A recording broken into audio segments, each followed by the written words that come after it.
I'm not pulling this out of thin air. I'm pulling this out of the script. Let's say plants can communicate to each other. That grass in the field, you think they're talking to the trees in the big city? Also, like, grass getting harmed and stepped on is part of nature. Belton, that biology degree of yours is showing. That is not an issue I had with this movie. Like, if you were to say, like, bland character development and, like, mediocre acting and a few other things, I'd be like, yeah. But if you're talking about the biology of the killer plant movie, you have to, like, give up. Well, I'm talking about it because they talked about it. Like, I'm not pulling this out of thin air. I'm pulling this out of the script. At some point, you need some description of what's going on for their actions to make sense.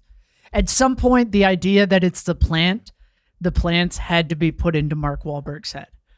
I think it would have been more interesting if those ideas came from him. Like, if the characters figured it out instead of just being fed stuff on the news. Because, I mean, that's where his science background would come in. I don't know if it would be convincing. Like, I don't know if Mark Wahlberg can play, like, a scientific authority. I like it sort of just like watching someone with just the tiniest little bit of background to actually deal with the situation